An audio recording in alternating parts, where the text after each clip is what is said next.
A linear scale makes sense physically, especially on a guitar. We learn it as a straight line, C to C, up and down, step by step. It's neat, it's logical, but musically, this view is a trap. It hides the structure.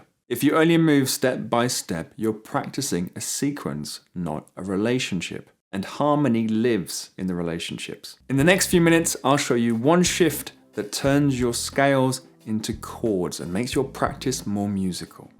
Instead of a line, think of the major scale as a loop. It repeats, it closes. Everything in the key is already inside it. Clockwise is higher, counterclockwise is lower. Now, we're gonna stop walking and start leaping. We're gonna skip a note every time. C to E, E to G, G to B, etc. This is the major scale in diatonic thirds. Once you see it this way, you aren't just playing a scale. You're looking at the DNA of every chord in the key. The major scale isn't evenly spaced. Because of those two half-step gaps, not all thirds are the same size. A major third is 4 frets. A minor third is 3. To build a chord, we simply stack 2 of these leaps together. Watch. Start on C.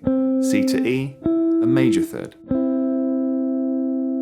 E to G, minor third. Major plus minor gives you a major chord, a major triad.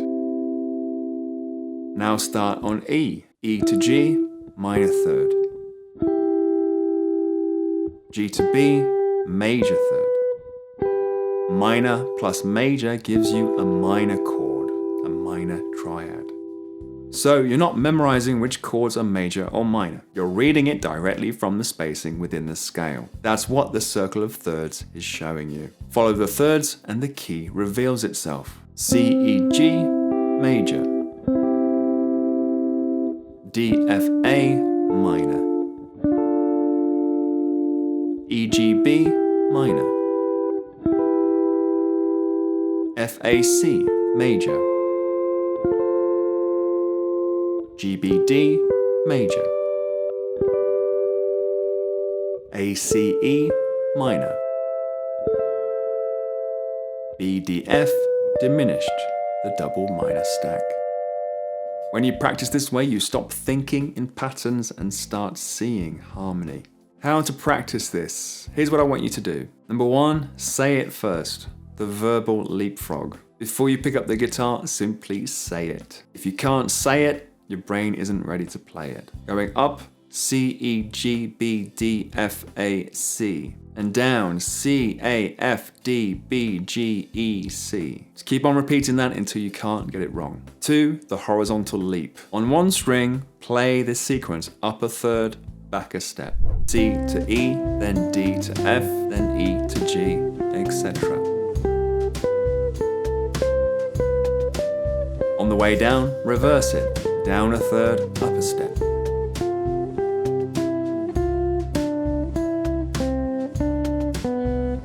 This forces your ear to hear these intervals across the length of the neck. Then take the exact same idea onto a string pair. Play it as melodic single notes or double stops.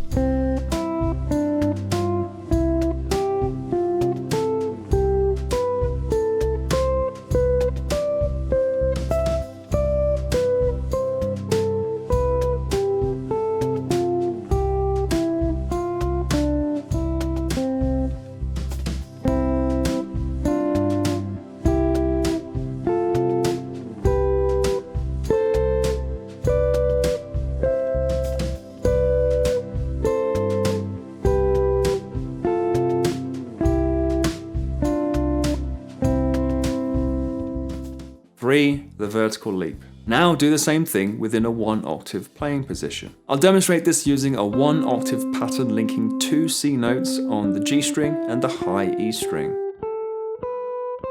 This forces you to see intervals inside shapes and not just run a scale.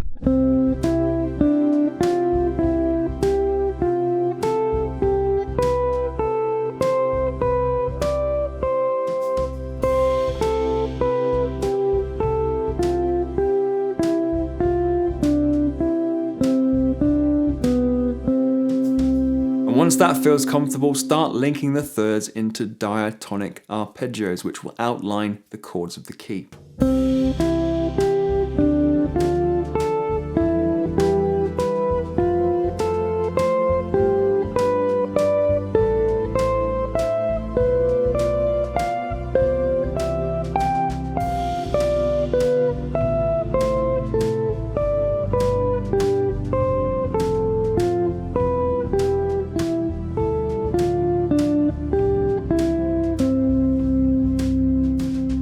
Apply these ideas to every key and every scale pattern you learn.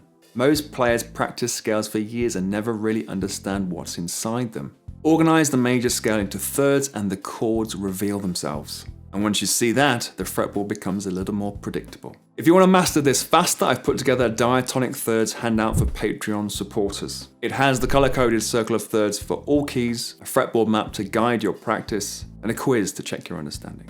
The link for that is in the description. Work through this slowly. Say it, build it, apply it.